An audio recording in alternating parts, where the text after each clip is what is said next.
وَإِذْ قَالَ عِيسَى ابْنُ مَرْيَمَ يَا بَنِي إِسْرَائِيلَ إِنِّي رَسُولُ اللَّهِ إِلَيْكُم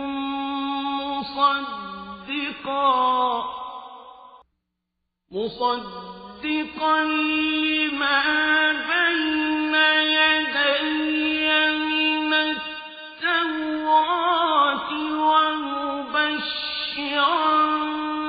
بِرَسُولٍ يَأْتِي مِن بَعْدِي اسْمُهُ أَحْمَدُ. الحمد لله رب العالمين والصلاة والسلام على أشرف الأنبياء وسيد المرسلين سيدنا ونبينا ومولانا محمد صلى الله عليه وسلم وعلى آله وصحبه أجمعين.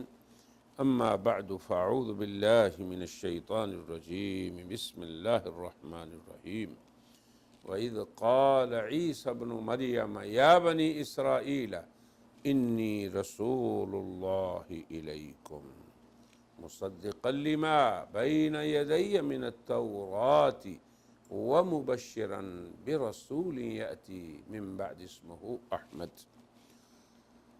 وقال تعالى إن الذين يلحدون في آياتنا لا يخفون علينا. وقال النبي صلى الله عليه وسلم الدين النصيحة. ناظرین و سامعین، ہمارے سلسلہ دین بھلائی ہے، اس کا ایک شعبہ ہے مغالطات قادیانی.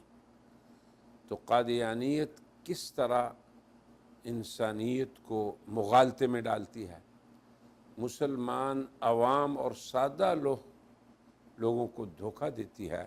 تو ان مغالطات میں ایک مغالطہ ہے قادیانیت کا اپنا نام احمدیت رکھنے میں. تو اس کے 2 حلقے پہلے ہو چکے ہیں. اس تیسرے میں ہم اس چیز کو بیان کر رہے تھے کہ کس طرح تدریج سے قادیانیت نے، اور اپنا جو اس کا معروف طریقہ کار ہے تدریج، نبوت کے باب میں نبی نہیں محدث ہوں، پھر میں نبی نہیں غیر تشریعی نبی ہوں، پھر میں تشریعی نبی ہوں. یہ تدریج ہوتی ہے مرزا صاحب کے ہر کام میں. اس میں بھی تدریج کے عمل کو اختیار کیا گیا ہے. پہلے یہ کہا کہ محمد اور احمد دونوں حضور کے نام ہیں، مگر اپنی وہی احمد کے نام سے ایجاد کر لی. پھر اس کے بعد انہوں نے کہا کہ نہیں، احمد حضور کا بھی نام ہے اور احمد مرزا صاحب کا بھی نام ہے. اب ایک مرحلہ دیکھیں، تیسرا جس کو ہم بیان کرنا چاہتے ہیں آج، وہ یہ ہے کہ لفظ احمد، اس سے جناب نبی کریم صلی اللہ علیہ وسلم جن پہ یہ وحی نازل ہوئی وہ نہیں، بلکہ ان کا ذل اور بروز ہے. یہ بھی آپ کو پتہ ہے کہ قادیانیت کے ہاں ایک باطل نظریہ ہے بروز کا، کہ حضور اکرم صلی اللہ علیہ وسلم کے ساتھ اللہ نے یہ وعدہ فرمایا تھا کہ آپ کی 2 بیشتیں ہیں. ایک آپ کی اصل ہے فی الاولین، پہلوں میں، اور دوسری بروزی شکل میں مرزا غلام احمد کی صورت اختیار کر کے. اعوذ باللہ. تو اب یہاں دیکھیں کہ کلمۃ الفصل میں بانی قادیانیت کا بیٹا مرزا بشیر احمد کیا لکھ رہا ہے. اس کے صفحہ نمبر 139 پہ وہ کہتا ہے، دراصل احمد صرف سید الانبیاء صلی اللہ علیہ وسلم کا ہی اسم گرامی ہے، آپ کے سوا کوئی دوسرا احمد نہیں، مگر آپ کی دو بعثتیں ہیں۔ پہلی بعثت میں آپ محمد تھے جو کہ جلالی رنگ کا مظہر ہے، اور اس دوسری بعثت میں اب دیکھیں حضور کو وہ کیسے نکار رہا ہے اس آیت سے، کہتا ہے کہ اس دوسری بعثت میں جس میں آپ خود نہیں آئے بلکہ مرزا قادیانی کی صورت میں وہ بعثت ہوئی ہے، اب آپ احمد ہیں۔ دوسری بعثت میں جو کس صورت میں ہوئی، یہ بروز کا نظریہ ہے قادیانیت کا، آپ احمد ہیں جو کہ جمالی رنگ یعنی صلح و آشتی اور عدم جہاد و قتال کا مظہر ہے۔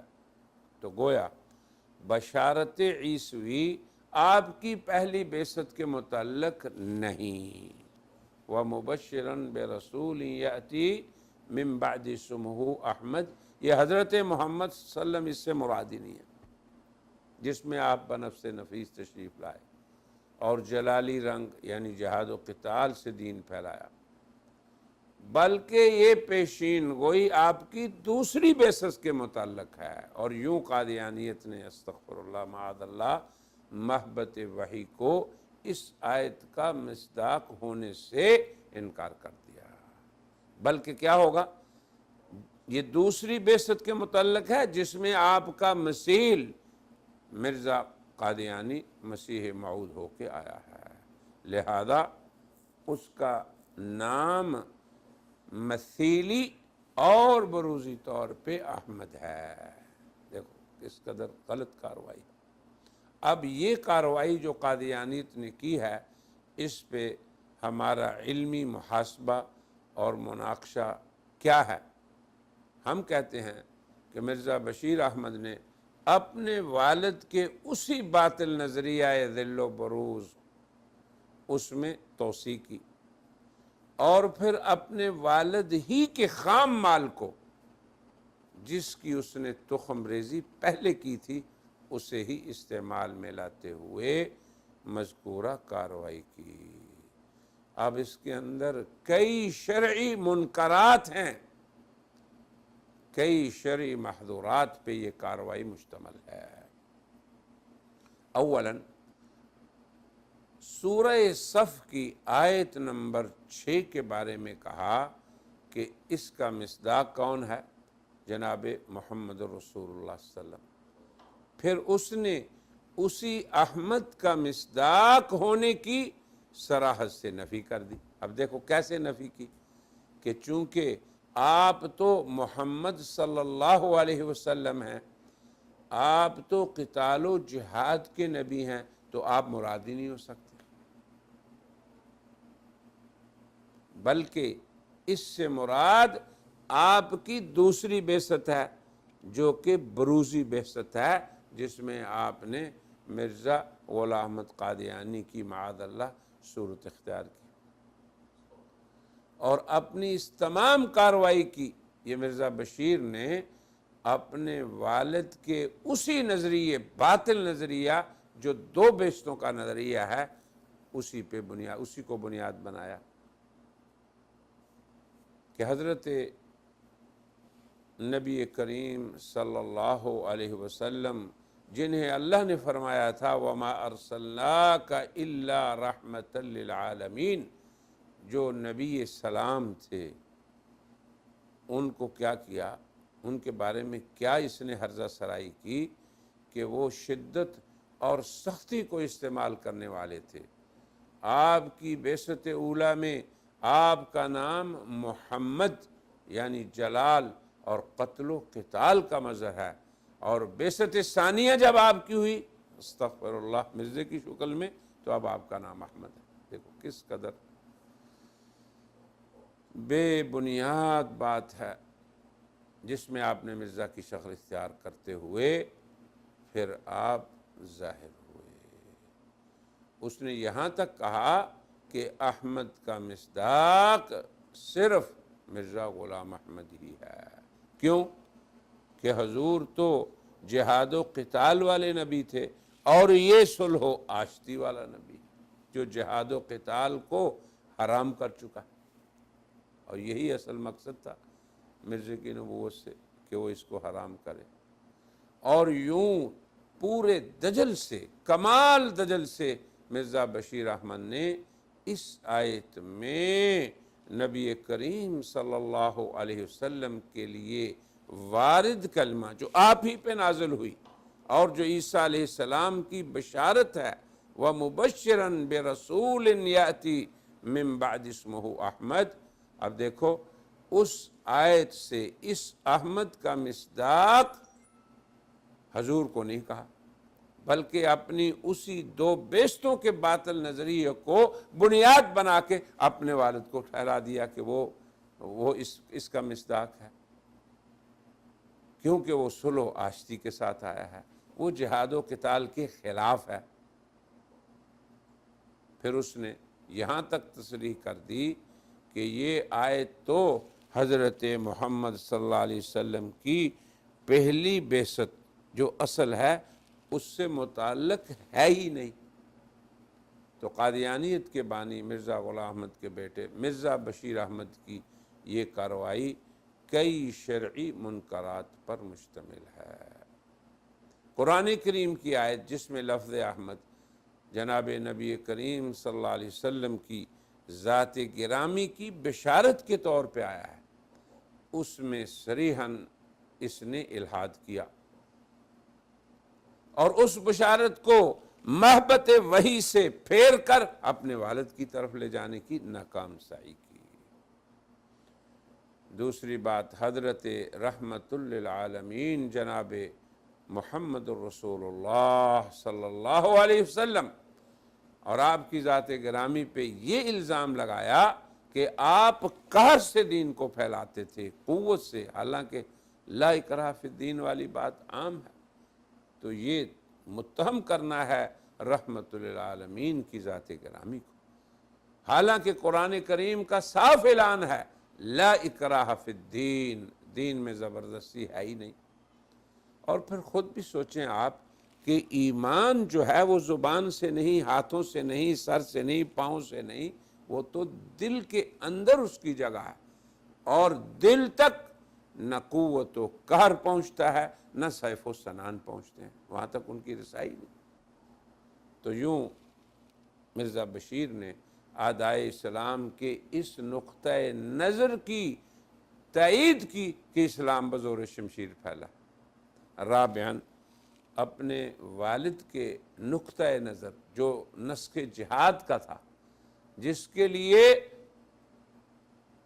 اس کو کھڑا کیا گیا تھا اس مقام پہ کہ تو نبوت کا دعویٰ کر اور پھر شرعی حکم کو منسوخ صرف نبی ہی کر سکتا ہے، تو جہاد کو منسوخ کر دو۔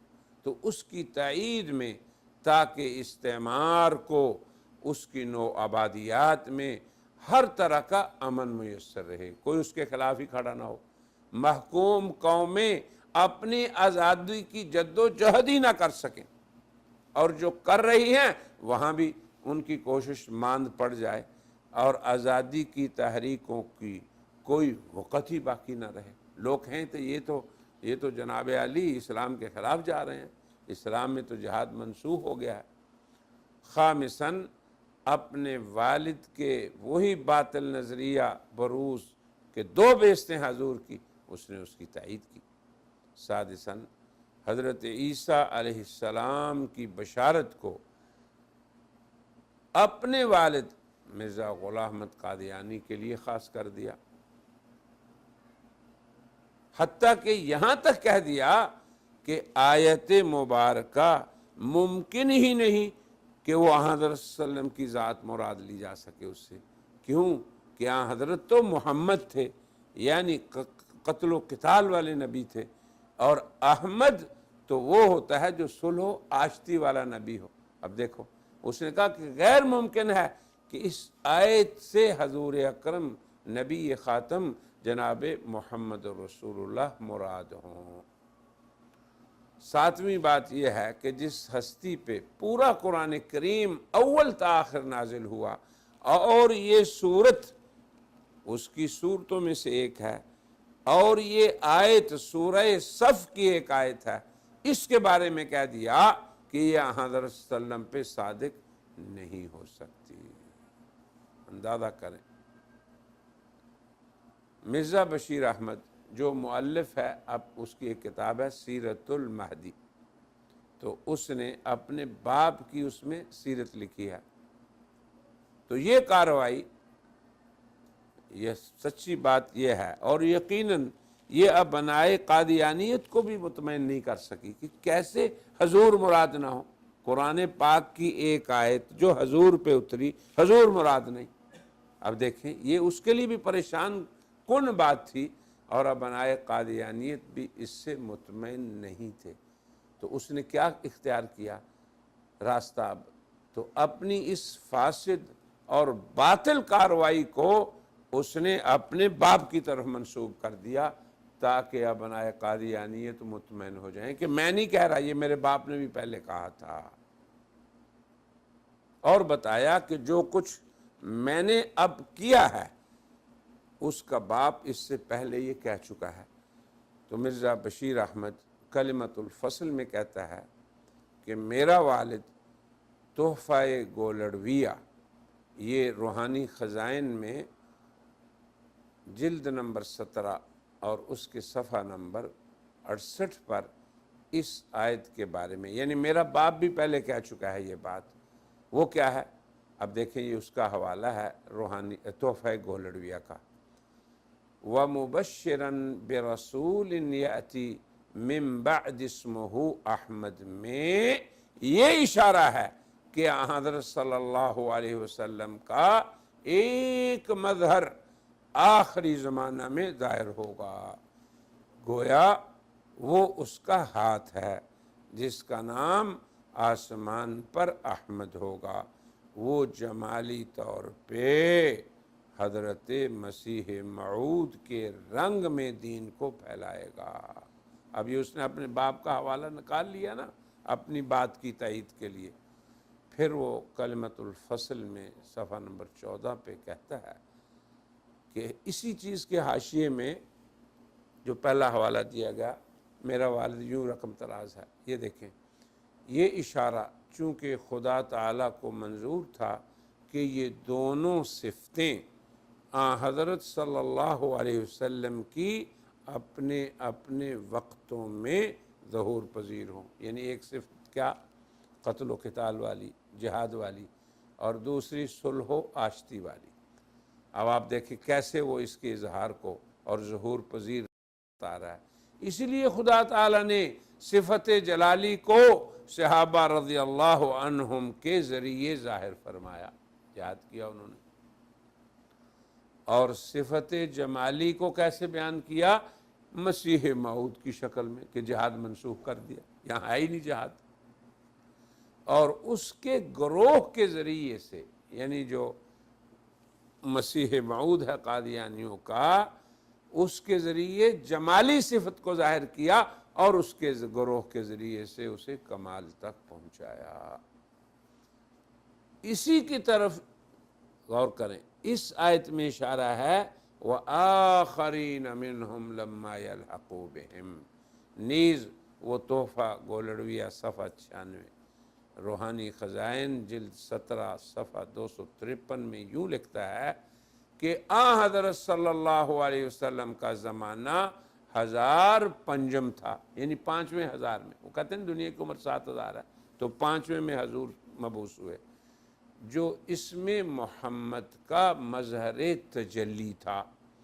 یعنی یہ بعثت اول ہے، مگر دوم بعثت دوم جس کی طرف آیت کریمہ وَآخَرِينَ مِنْهُمْ لَمَّا يَلْحَقُوا بِهِمْ میں اشارہ ہے، وہ مظہر تجلی اسم احمد ہے۔ اب غور کریں، یعنی محمد یہ مظہر کیا ہے؟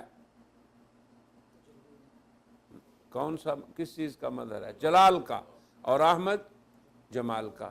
اور محمد صلی اللہ علیہ وسلم صحابہ کے ساتھ جہاد کرتے تھے تو یہ جلال کا مظہر تھا، اور مرزا صاحب اپنے ساتھیوں کے ساتھ کچھ بھی نہیں کرتے تو یہ جمال کا مظہر ہے۔ اس حقیقت کو یہ خود بیٹا اس کو کہہ رہا ہے کہ حضرت صاحب اپنی کتاب اعجاز مسیح کے صفحہ نمبر 100 سے 124 تک وضاحت سے ذکر کیا ہے اور کھول کر بتایا ہے کہ نبی کریم صلی اللہ علیہ وسلم کی 2 تشریف آوریاں تھیں۔ بعثت اول میں کیا نام تھا آپ کا؟ اسم محمد کی تجلی تھی، مگر بعثت دوم میں اسم احمد کی تجلی ہے۔ اسی لیے تو ہم یہ کہتے ہیں کہ یہ جو نظریہ بروز ہے یہ قادیانیت کی ریڑھ کی ہڈی ہے۔ میں ہمیشہ اپنے عرب دوستوں کو یہی کہتا ہوں کہ یہ جو بروز کا نظریہ ہے انتہائی خطرناک ہے۔ تو اسی بروز کے نظریے کو ہی اس نے استعمال کر کے یہ ثابت کرنے کی ناکام کوشش کی کہ وَمُبَشِّرًا بِرَسُولٍ يَأْتِي مِن بَعْدِ اسْمُهُ احمد، اس سے حضور اکرم صلی اللہ علیہ وسلم مراد ہو ہی نہیں سکتے، اور اس سے مراد مرزا غلام احمد قادیانی ہے، چونکہ حضور نے تو جہاد کو منسوخ نہیں کیا تھا، بلکہ حضور نے تو فرمایا ہے کہ الجہاد ماض الی یوم القیامہ، اب منسوخ کرنے والا تو حضور کا امتی نہیں ہو سکتا، یہ تو ہم بات کہتے ہیں۔ تو اس لیے مرزا صاحب کے آنے سے یہ تو نہیں ہے کہ شریعت محمدیہ منسوخ ہوگی، ہاں مرزا صاحب اس شریعت سے خود نکل جائیں گے اور دائرہ اسلام سے خود خارج ہو جائیں گے، یہ بات ہم کہتے ہیں، اور آج کی مجلس میں اتنی ہی بات پہ اکتفا کرتے ہیں۔ وآخر دعوانا ان الحمد للہ رب العالمین۔